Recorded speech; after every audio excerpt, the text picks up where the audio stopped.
one guitar, two guys, 12 months. And in 12 months' time, these guys picked together a community of 30 people. So I used to play guitar and of course I used to sing. So we just started jamming randomly, and the way we clicked and the way our wavelength matched, not just in music, in person as well, it was amazing. The main concept behind BeNaam was to give name to the unnamed, people who never had an opportunity. We want to bring them forward. We collaborated. We did our first reel on Instagram. The 287K views on Instagram. To gain something, you have to lose the balance. Only then you will gain momentum. So if you don't get an opportunity, you create your own opportunity. If you want to grow far, you want to grow together. But if you just grow just small, you grow by yourself.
This is BeNaam Artist. How are you guys? All well, man. How are you? Doing good, doing good. Not bad at all. That was a fantastic performance. Let me put it first. Thank you. Thank you so much for picking up the energy of the shop. That's amazing. Thank you.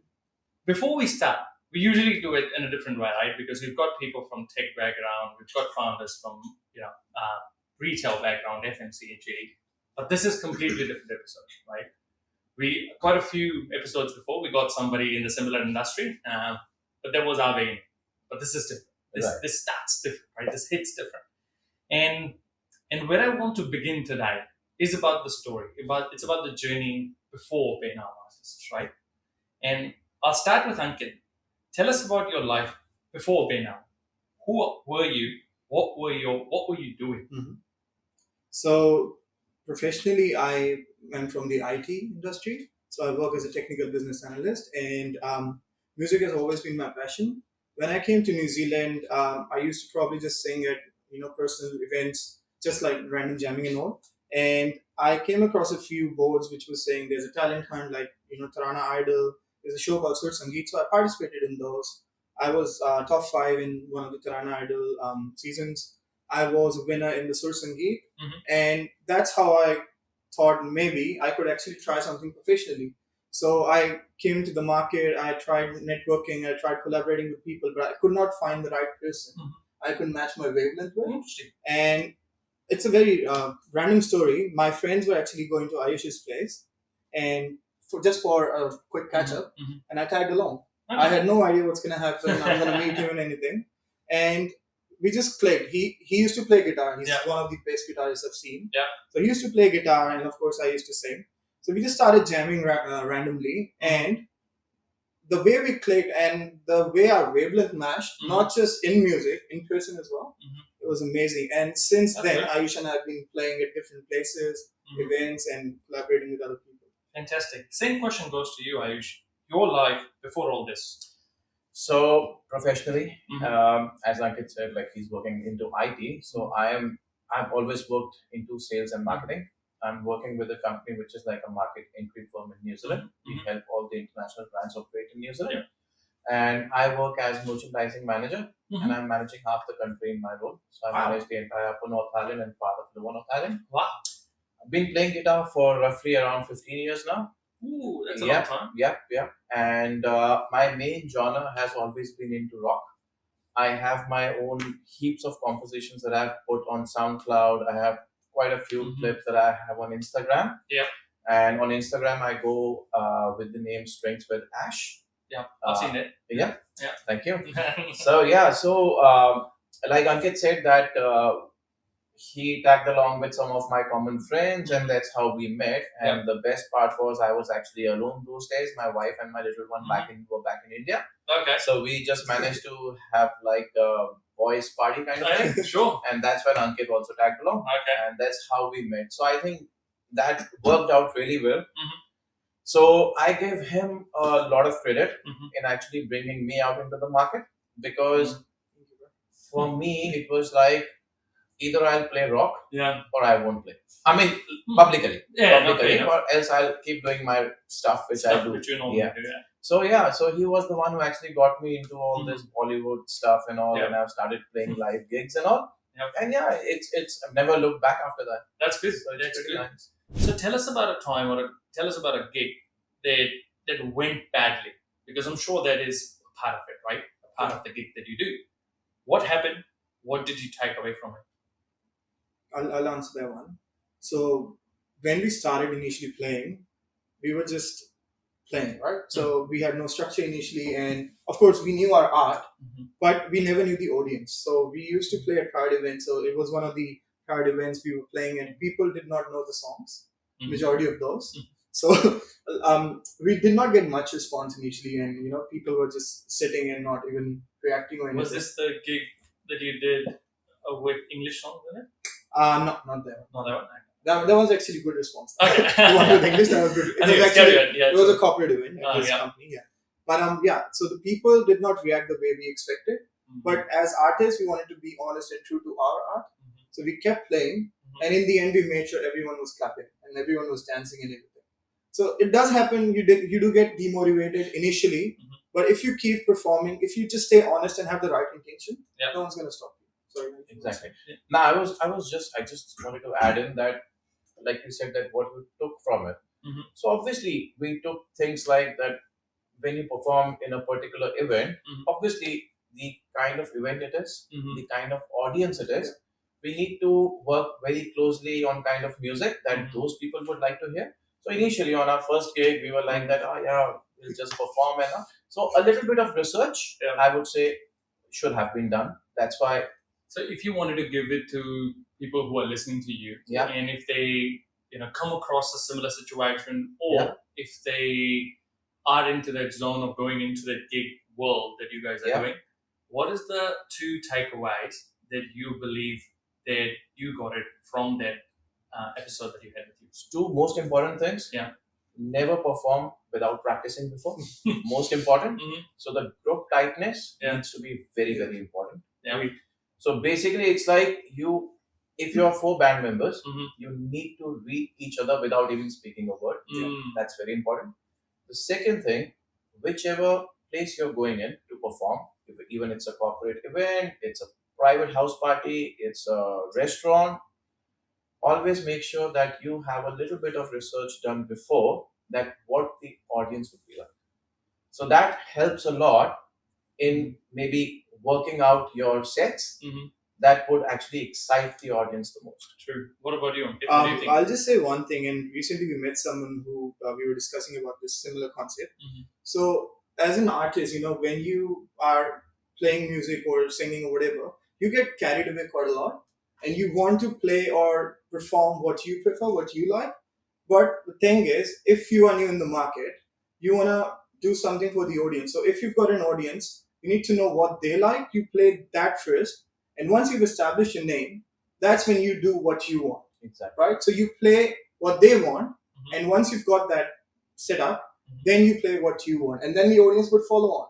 They would definitely listen. Whatever music you play, they would still listen because you already have that confidence and you've already got that audience from all your previous revenues. So you pretty much agree with what Ayush said in a couple of Oh, things, yes. right? I mean, prepare well, 100%. make sure, understand the audience very well as well. And that's what you said last thing, which is much more important as well for them. 100%. Moving on to another thing is, and stop me if if this sounds more familiar, full-time job in the morning, building your dream in whatever hours you are left over at night. You both are still doing exactly that with BeNaam as well. What does the balancing act actually look like, and at what point does BeNaam become the main thing? This is a question for Bob. Hopefully, very soon. To be very honest, but I won't say that there is actually something called a balance. If you are able to keep a balance, you will never be able to push yourself.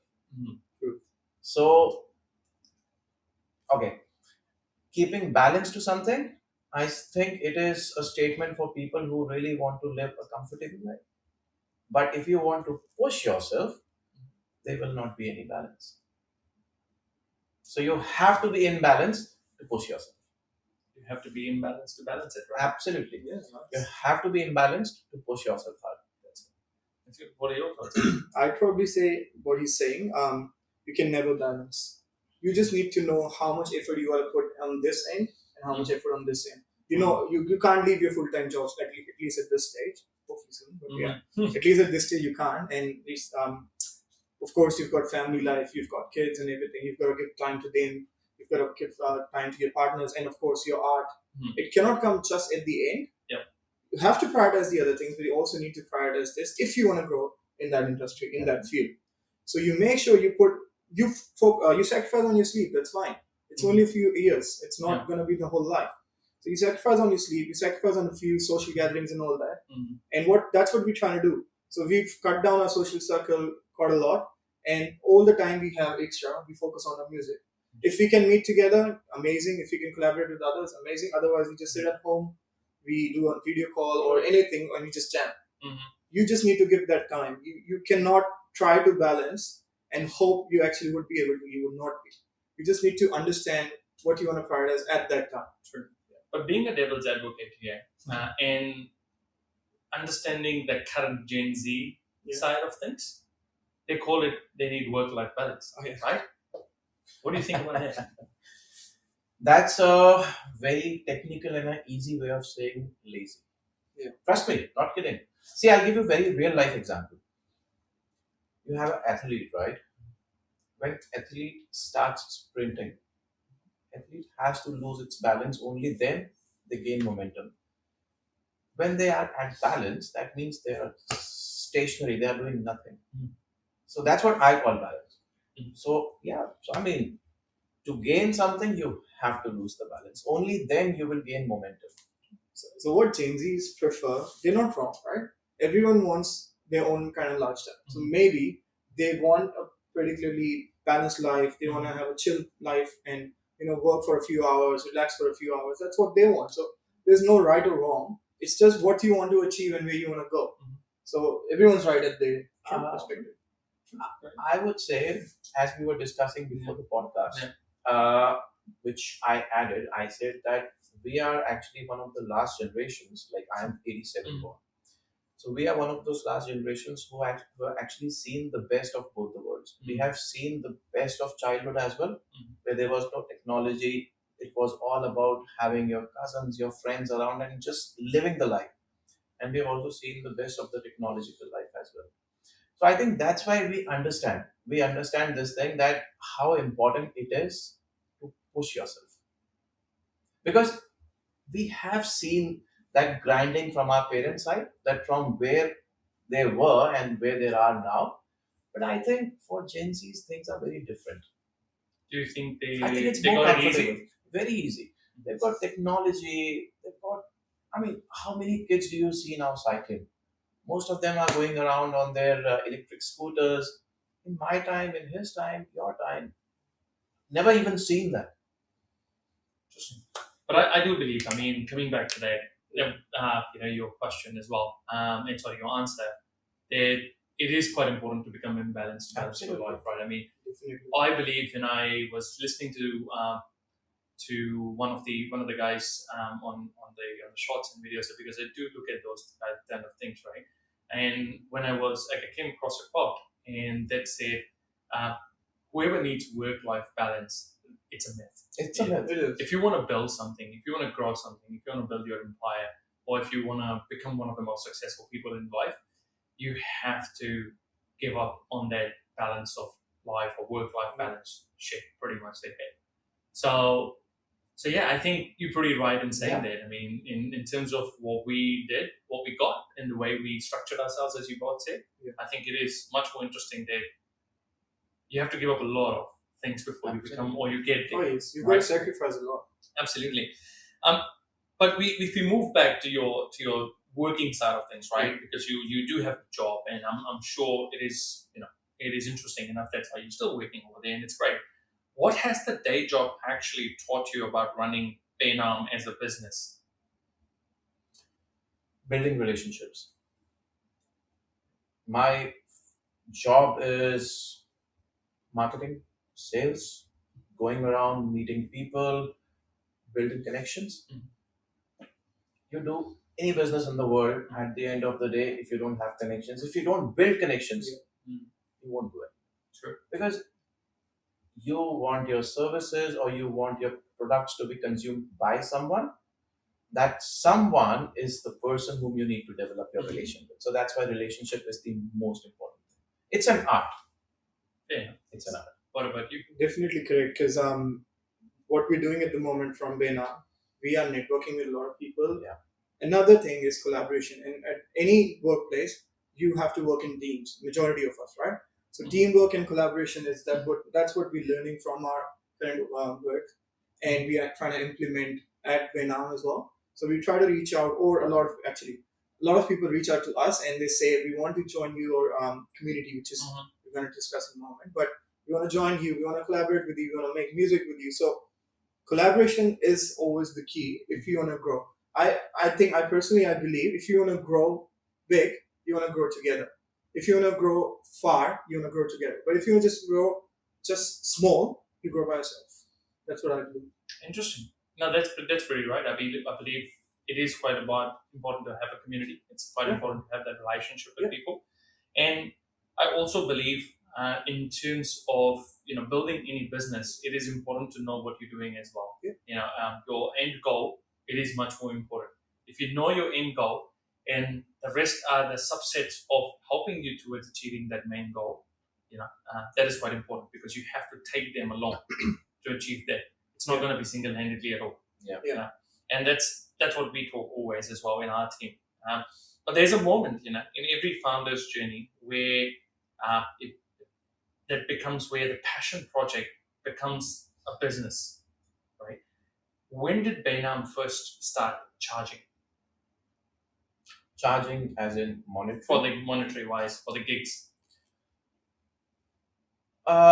We have done an initial gig that was obviously in order to portray ourselves that okay, we are in the market as well. But yeah, after that we have never done any gig which was unpaid. Because see, I have a very strong belief, at the end of the day, if you're performing anywhere without charging, you get taken for granted very easily. It happens. So you're saying that you don't charge, but you do the gig, you get taken for granted? Yes. If you don't charge for your services, you're not taken seriously. But exactly, that's what I'm asking. When did you first start charging? Throughout, like we've never, we've probably done a couple voluntary gigs, and that's not just randomly. That's because of a cause. So if it's a charity event or something, then we'd oblige. But otherwise, if people are playing at a private event or a restaurant or anywhere, we always charge them. Yeah, we might charge them less depending on the relationship. That's fine, and it's completely acceptable. But we would still charge, and that's because, again, as you said, we don't want to be taken for granted. Absolutely. And we want people to realize, yes, this is something serious. No, absolutely. And that's the reason why I'm asking this, right? I mean, that's important for people to know, because what was that? I mean, where was that kind of a moment where that project, the passion, which is by now artist, started charging? Was there a moment that you thought about it? Was there a moment where you reflected that, you know what? So it's not only about that moment. We have actually seen other artists as well performing in different restaurants, in different gigs and stuff, and we know for the fact that people get paid for it. So why to market yourself as someone that okay, I'm available just to perform wherever you want? No, it's not. Having said that, as a duo or as a BeNaam artist, initial days, yes, definitely that was the trajectory. But now that we've started the community, the concept has changed a little. And the community at the moment is completely voluntary. We do not charge our members, and we just do all collaborative jamming sessions. So on that aspect, we're not charging. But yes, if you do private events or if we working for a client, then definitely we'll. Of course. So next, what I'm going to do is more about a little bit of fun game that we're going to play. It's a couple of games that we're going to play. So the first one that takes is it's hot take and hard pass. Right. What it means is no middle ground. You have to take a side. Either if you take it as a hot take, which is equals to agreeing with the comment that I'm going to make. Yeah. Hard pass is disagree. And when I say you can follow up with why, but only a statement. Okay. No explanations. No explanation. Cool. So I'll start with the first one, and this is for both of you first. Okay. Independent artists in 2026 have more power than any label can offer them. Hot take. Hot take. Why? Because there's so much social media right now. Like there's so many platforms they can just make a song, release it, and see it blow. What do you reckon? Same. Social media is powerful. Fantastic. This is for Ankit. Community is the most powerful growth strategy a creative business can have, more than any marketing budget. Hot take. Why? We've seen it in our example. Organically, in a month's time, we've gone from 3 to 30 people, and still people are reaching out. And that's because if you have your own network, you're limited. Now you're adding more people, even their network is exposed to you. So you get more exposure. This last one for both. AI is going to make human musicians more valuable, not less. No. It's a hard pass. I'd probably beg to differ. I think it'll be hot take, and that's because the emotions cannot be shown through AI. AI can make amazing music, but you can't show that emotion. Okay, maybe I understood the question wrongly then. Okay. Sorry. AI is going to make human musicians more valuable, not less. More valuable. I don't think so. Because so it's a hard pass again? It's a hard pass again because people who listen to music, they are perceiving music in a very different way. It's getting more and more and more commercialized. They don't care who's playing behind the music. Those days are gone when it's a hard take. It's hot take. No, it's not. It's a hot take. Just what you said, it's more commercialized. Commercialized is going to be but then, finding it an easy way to build the music, making it more valuable for people. But then that's through AI though. Like you are saying that the musicianship will be more valuable? That's what you're saying? I'm saying about the human musicians more valuable, which AI is going to help. They're not going to reduce. No, maybe I still not understood the question. Okay. Because I feel that what the question is that the way AI is approaching, it's gonna create less value for the human musicians. More value. That's what value. Also more value. More value. Okay. Still answer the same? Yes, it will create more value in terms of that final product which comes out. But then the way things are becoming right now, it's changing. It's like everything is taken over by AI. So maybe there are no musicians in the future. Okay. So I'm looking at it from that perspective. No, fair enough. That the way AI is actually approaching, do you think you will need musicians in the future? I don't think so. Hope so. I hope so. Oh, I am a musician. I would love to think that. Yeah. But the way things are operating, you may not even need a guitarist or a keyboardist to play even a single note. That's absolutely fine. The next question. The Indian diaspora is the most untapped creative market in the world right now. Ayush first. 100%. Why? Yeah. Because the potential of Indian art, it's off the roof. That's good. So next one is a rapid fire. 30 seconds max per answer. Okay. No explanations needed. Try not to. Okay. Okay. So the first one goes to Ayush. one artist, dead or alive, you would give anything to share a stage with. Joe Satriani. Ankit, the song that made you realize music was not a hobby, it was a calling. Every song. I just love music. I can't name one. You have to name one. Okay. Our own song. The one we're gonna... Okay, Yeah. fair enough. This is both of you. One word each. What does BeNaam give artists that they cannot find anywhere else in Auckland? Just one thing. Visibility. One word. Opportunity. This is for Ayush. If BeNaam were pitching to investors right now, what is the one line pitch that you would say? The power of society. Interesting. Moving on. Moving on. You've built this community in 12 months, no budget. The BeNaams are now working on an original music. As he said, what does the BeNaam business look like in 3 years, and what does it need to get there? So before we answer this, I just want to correct. It's been 4 months. 4 months? Yeah. Okay. So we started in December with the community. Okay. And within a month, we reached around 20 plus. And we've got 35 plus members as a good talk. Cool. Sorry. Yeah, I'll re-ask the question. You built this community in 4 months with no budget. The BeNaams are now working on original music. Yes. What does the BeNaam business look like in 3 years? And what does it need to do to get there? From the musical side, very promising. From the musical side, very promising. We have quite a few songs in the pipeline already we are working on. Yep. And they are something, I would say, a very different take on music. Sure. Yeah. Okay. And the people we have on board at the moment in the BeNaams, they're highly talented. Some people have won competitions globally. One person, I don't know if you've heard the song, it's called Papa Turtle. The creator of that song, he's got around 400k plus views on TikTok, that song. So he's a part of our group and he's a lyricist for us. So the people we've got on board in the BeNaams, the inner circle, they are all amazing people. And with the talent we've got, we know we can grow really big. But what does it look like? Within structure, strategy. Hopefully within 3 years, we'll have our own label. Yeah. And we help other musicians grow with that.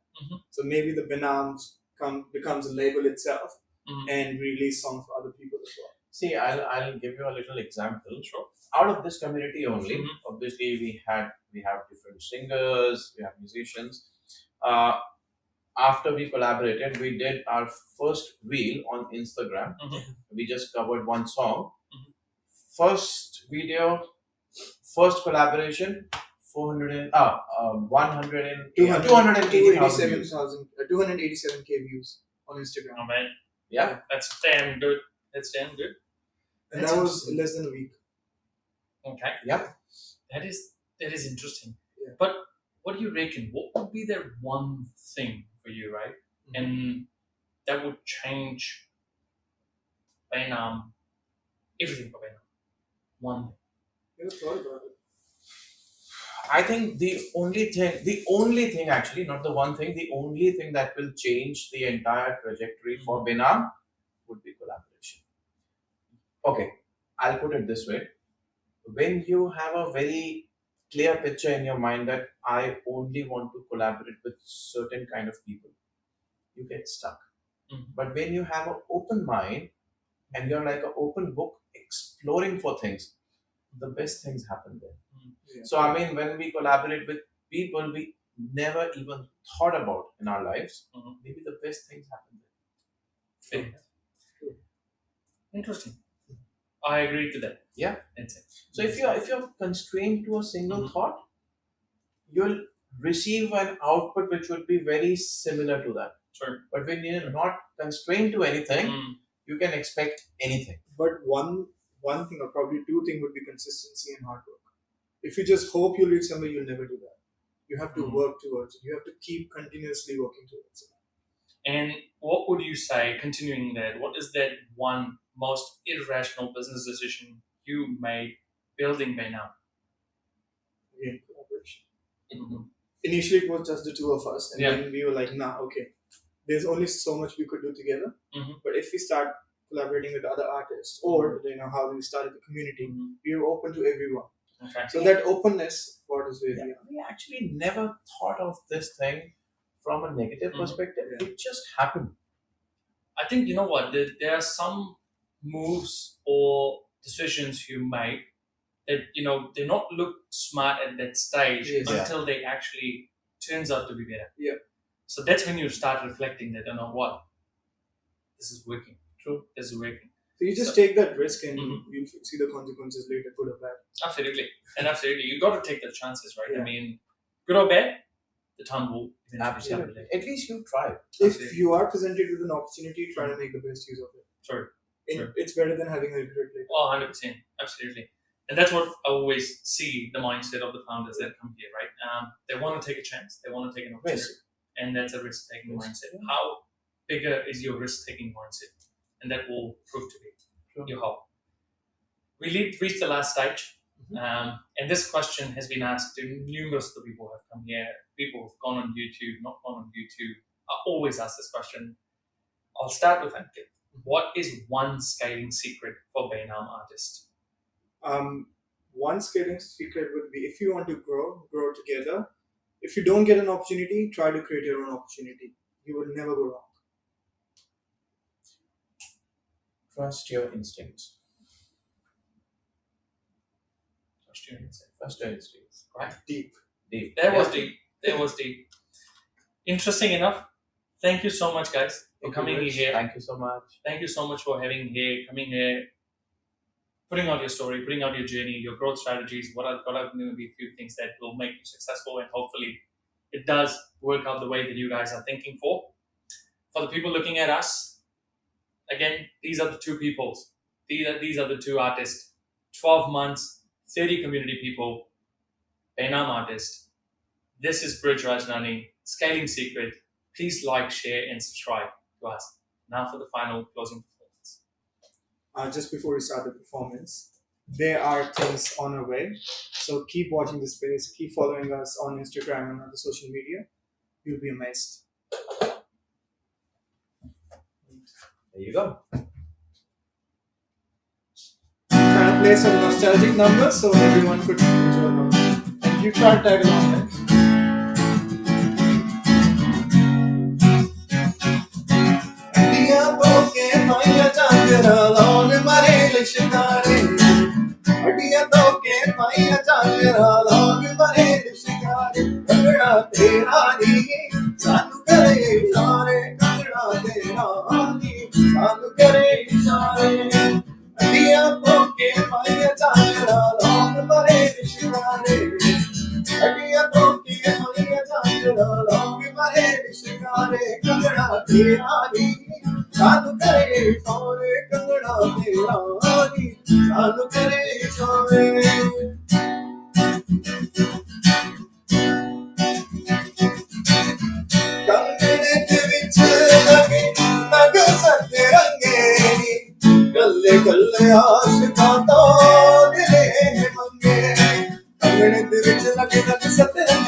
सफर में ये सहारा है, वफा के साहिलों का एक किनारा है।